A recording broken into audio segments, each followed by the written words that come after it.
mes deux pièces qui sont couvertes d'une première couche de fibre. On voit que j'ai laissé quand même un espace ici, là où il y aura probablement le train d'atterrissage.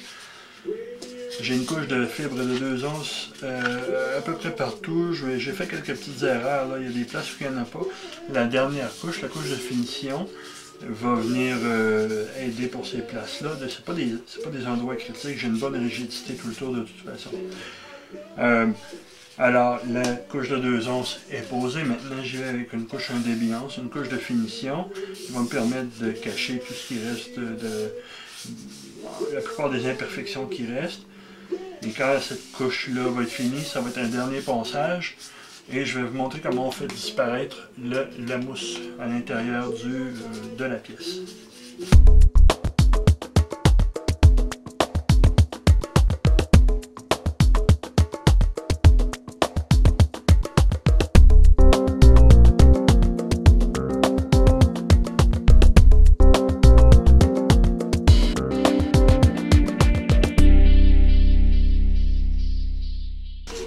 Vous remarquez que je n'ai pas encore enlevé la mousse qu'il y a dans les niches. Je le fais un peu par exprès parce que quand va être venu le temps de faire les ouvertures sous les niches, ça va être beaucoup plus facile de les tenir si elles sont remplies. Alors, pour l'instant, je leur mets une couche d'après. Je vais faire la finition. En tout cas, je vais aller un peu plus loin avec la finition. Et quand la finition sera avancée, que les trous seront percés, je vous montre comment on enlève la mousse qu'il y a dedans. Pour la couche d'après, j'avais un support ici que je m'étais fait dans le cadre d'un autre projet. Et je vais tout simplement réutiliser le support pour faire ma peinture. Alors j'installe mes pièces sur mon support comme ça. Et voilà, et maintenant je vais pouvoir prendre mon aérosol pour peinturer, pour mettre l'après. Je vous rappelle la nécessité pour faire des jobs pour faire des travaux de peinture, surtout avec des peintures qui ont des aérosols, des solvants, de porter un masque. Un masque avec des cartouches au charbon activé pour bien capter tous les gaz.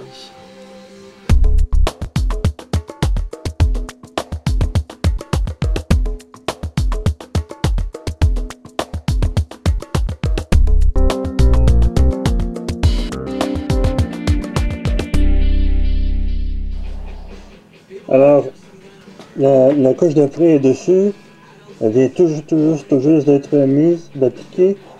Alors ça me permet déjà de vous montrer d'un peu plus près, je sais pas si, j'espère qu'on voit.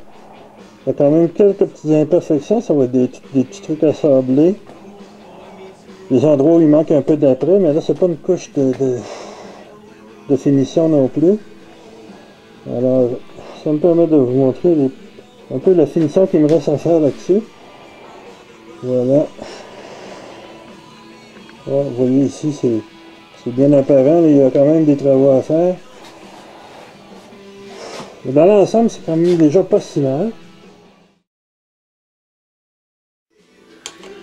Alors, on a une bonne idée de ce que ça va donner avec nos niches pour les trains d'atterrissage. Alors, je vous montre un peu comme ça, juste rapidement. On voit que c'est pas parfait, mais ce qu'il faut dire aussi, c'est qu'on mettra un mastic pour égaliser, pour faire une belle finition ici tout le tour avant de faire la peinture. Alors ça vous donne une idée un peu de ce que ça a l'air. Ce qui m'intéresse de savoir maintenant, c'est où ouvrir ma niche pour laisser passer le train d'atterrissage. Alors ici, j'utiliserai donc mon train d'atterrissage. Et je vais commencer par nettoyer les trous ici pour les vis. Puis une fois que ça sera nettoyé, je vais l'installer à l'intérieur de sa niche. Comme ça. Ça va me permettre de trouver à quel endroit je veux couper ma tige pour savoir où les roues vont arriver dans ma niche, comme ça. J'ai réutilisé le gabarit que j'avais fait pour tracer mes niches et en installant le train d'atterrissage, j'ai donc mesuré là où allaient les pièces, parce que évidemment quand ma niche sera installée, j'aurai à placer mon train d'atterrissage dans l'aile. Alors je voulais avoir de l'espace pour faire ça.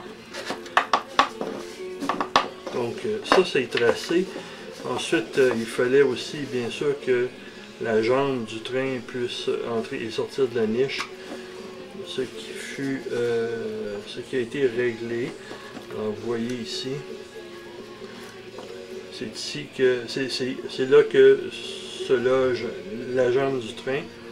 Et puis finalement, ben, j'ai mesuré aussi l'endroit où allait entrer la roue et j'ai fait une ouverture.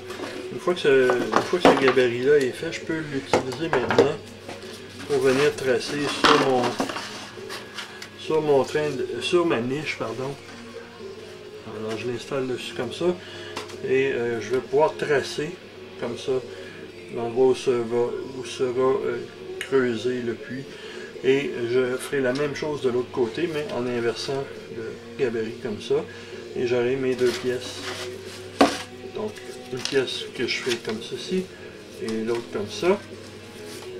Et donc, les ouvertures dans mes niches seront faites. Je pourrai passer ensuite un peu plus à de la finition.